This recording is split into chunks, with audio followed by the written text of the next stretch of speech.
Most of the students studying abroad are in the latter case. Bella's family spends millions a year to allow her to lead a rich second-generation life in the United States. Although she is studying at Pheasant University, she never goes to classes. Every day, she spends all kinds of fun and money. Even various messes. And she especially likes Western boyfriends, especially people of color, especially blacks. In her own words, a black boyfriend is more capable in that aspect, which can bring her a different feeling.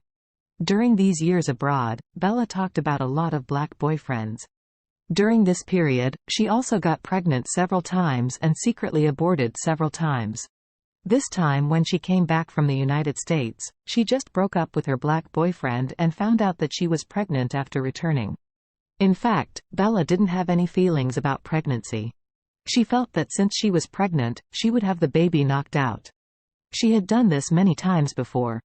When she arrived at the hospital, the doctor told her that because she had frequent abortions, her reproductive system had reached its limit. If the child was also destroyed, then she would not be able to get pregnant. Upon hearing this, Bella realized that she was in a bit of trouble. After all, every woman has a dream of becoming a mother. Although she is not yet ready to have children, if she can't have children in the future, and she can't have children in this life, it will be a big blow to her. So she told her parents about it. After Shui Xinlong learned of this, although he was very angry, he had to think about his daughter's future. She was just such a daughter. Although he said he was not a boy, he still hoped that his daughter would be able to save her and pass on his blood. If the daughter knocks out this black child, then she will never have a child again, and her blood will be cut off. That's why he was eager to find a catcher, and he was looking for a catcher who could let his daughter give birth to this child. As soon as he heard that the Sun family was here, he could have his son Cardin and his daughter have the wedding ceremony today, and he was very happy. So he hurried over with his wife and child. Even a wedding dress was not available for his daughter. But he also knew that the situation was urgent, so he had to deal with it specially. Therefore, he decided to let his daughter make do with Cardin to have a wedding today, and then he would spend more money to hold a grand backdoor wedding for his daughter.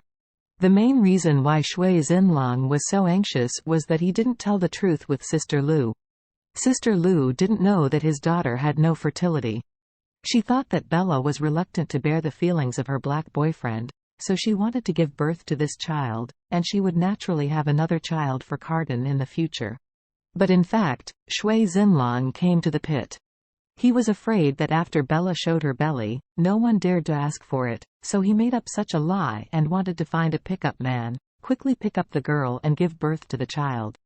But he is also a face-saving person, and he doesn't want to marry his daughter to a man who is too ordinary, so when Lu Ji said that there was a play on Cardin's side, he immediately recognized this future son-in-law. Shui Xinlong came with his wife and daughter, and Sun Dewang and Shu Liqin hurriedly greeted them.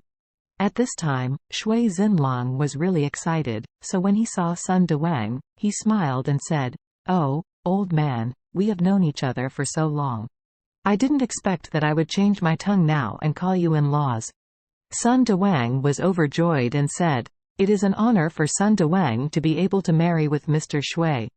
Shu Liqin also echoed, "Yes, yeah, Mr. Shui, this is your daughter, she looks really beautiful." Shui Xinlong pointed to Bella and said with a smile, "I will introduce you. This is my daughter Bella, who has been in the United States for many years. It has not been long after coming back." "Oh," Shu Liqin said happily, quietly, "you are pretty girls, and you have been in the United States for so many years, you must be a top student." Shui Xinlong smiled and said, "I can't talk about top students, but English is better than the average person." Shu Liqin was happy in her heart. At this time, Shui Xinlong looked around and asked in surprise, "Why didn't you see my future son-in-law?" At this time, Cardin was surrounded by the Sun family, and he was not allowed to go. Upon hearing this, Shu Liqin said hurriedly, "Mr. Shui, wait a minute, I will let Cardin come over to see you." As Shu Liqin said, she hurried to the crowd and said to Cardin, "Hurry up, come with me and see your future wife. I will tell you, if you mess up this matter for me, I can't forgive you." Cardin said angrily, "I'm going to sever ties with you, so there is no future boss." Isabella was surprised and looked at Cardin and asked, "Carden, what's going on?" Carden was getting angry, so he simply said to the public, "My parents are so obsessed, they have to let me be a boss's daughter. It is said that she is also pregnant with a black American child, and she must give birth to it. Want me to marry her?" When these words came out, not only Isabella, Claire, and Charlie were stunned, but even the other grandchildren were also stunned. Charlie realized that the couple had actually made such a wishful thinking. Is Carden their biological son? It is also because they can really make such a decision,